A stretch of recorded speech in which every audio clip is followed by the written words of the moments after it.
ఉద్రిక్త పరిస్థితులు కొనసాగుతూనే ఉన్నాయి। ఈ నేపథ్యంలో నేపాల్ అల్లర్లలో చిక్కుకున్న ఏపీ వాసులు సురక్షితంగా తమ సొంత ప్రాంతాలకు చేరుకున్నారు। బాధితుల్లో డోన్ ఎమ్మెల్యే కోట్ల సూర్యప్రకాష్ రెడ్డి కుటుంబ సభ్యులు కూడా ఉన్నట్లుగా తెలుస్తోంది।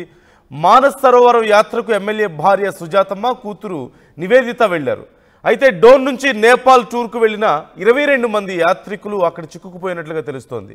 యాత్రికులు స్టే చేసిన హోటల్కు నిప్పంటించారు నిరసనకారులు।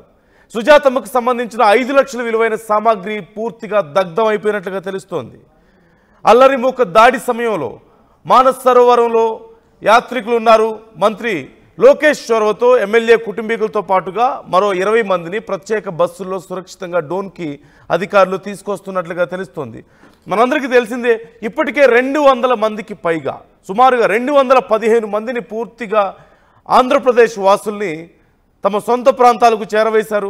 140 మందికి పైగా ప్రత్యేకమైనటువంటి విమానం ఏర్పాటు చేసి ఆంధ్రప్రదేశ్ ప్రభుత్వం వారిని తీసుకొచ్చింది। అలాగే మరికొంతమందిని బస్సుల్లో తీసుకొచ్చినటువంటి పరిస్థితి కనిపిస్తుంది।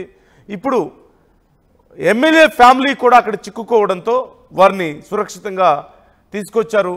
ప్రత్యేకంగా లోకేష్ దీనికి సంబంధించి ఎప్పటికప్పుడు పర్యవేక్షిస్తూనే ఉన్నారు। ఇక మేము బ్రతికి బయటపడతామా లేదా అన్న భయంలో ఉండగా ఏపీ ప్రభుత్వం నుంచి అందినటువంటి హెల్ప్తోనే మేము బయటపడగలిగామంటూ కూడా వారు అక్కడ చిక్కుకున్న వాళ్ళు కానీ ఆ బాధితులు కానీ చెప్తున్నటువంటి పరిస్థితి మనకు కనిపిస్తుంది।